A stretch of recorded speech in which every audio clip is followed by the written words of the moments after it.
There's that old question, would you rather be invisible or would you rather fly? I think we're answering it with flight in this game.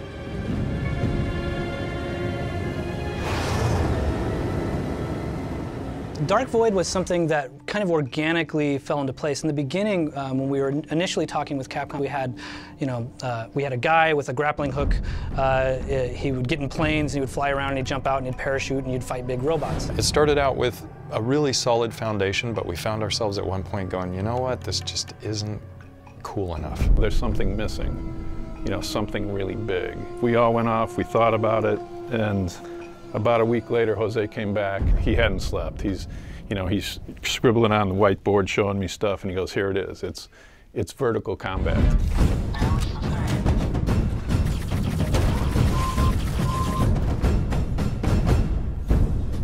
On a horizontal surface, I'm in cover, and if I stand up and get off that cover, I'm standing up and I can run around it. On a vertical surface, when you're moving up and you're fighting, you can't stand up, and in fact, if you try to, you're gonna fall to your death. So no longer are you able just to hunker down completely safe while you reload and the enemies wait for you to come to them. Now you're holding on with one hand, and you're scaling up vertical surfaces, and you're scaling down. You feel like there's a 360-degree combat sphere because you're looking up, down, to the side, behind you, over your shoulder, scanning for targets, so suddenly you feel like you're in the center of just this chaotic mess. Vertical combat started to stretch the whole project into ways that we never anticipated. The rocket pack followed afterwards. We did redesigns of the environment from scratch to support it all. It all fell into place when we got those new ideas.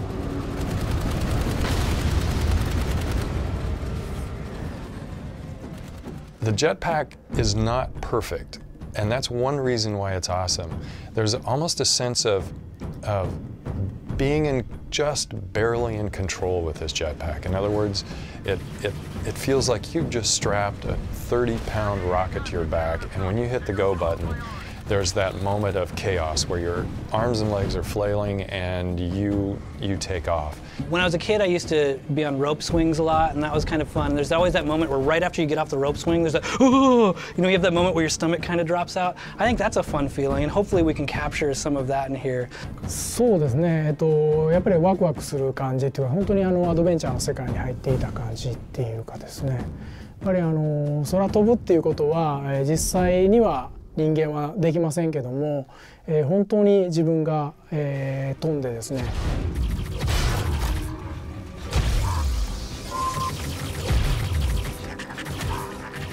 If you've played some of the previous games that a lot of people at Airtight have worked on, like Crimson Skies, you have a really good idea for what our flight mechanics are going to be like, and that's accessible, a little arcadey. When you hit that button, you take off.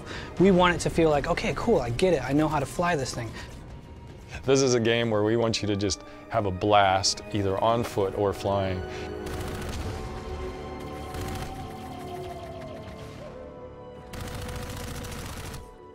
そうですね。やっぱり敵からいろんなものを奪ってですね、で自分が飛べるようになってっていうだから成長とですね、それと、自分のなんていうかなやっぱり The jetpack, when you first get it, it starts off sort of diminutive. It's a hover pack, which in and of itself is pretty awesome because that leads into the ability to do a lot of jumps around the battlefield, get in the air, do some cool flanking. And then through the upgrades, you actually get to even add more onto that. Your rocket pack becomes a little more durable, you get a little more boost, and eventually you get guns on it. And so what we're trying to do is give the player a number of different experiences instead of just one over and over. You've got your guns, you're hitting cover, you're blind firing. And just start meleeing and taking them out. So you could be on foot sometimes, you could be doing vertical. You're zipping around through all these different canyon areas. Eventually you're jumping onto UFOs, running around the outside of it. You're sort of ducking and weaving from the pilot. Trying to piss off the robotic guy inside, so he opens up his hatch, jumping in there. Expose the pilot, bust him in the head. And then you're taking over that UFO and in a very kind of Crimson Skies-esque way, using that UFO to blow up all of these other vehicles. And suddenly I'm going, holy crap. It's definitely visceral, and any way you look at it, it's way more fun to shoot someone in the head at point blank than it is to sort of whittle away from long range. So it's nice to bring ground combat into the air in that way.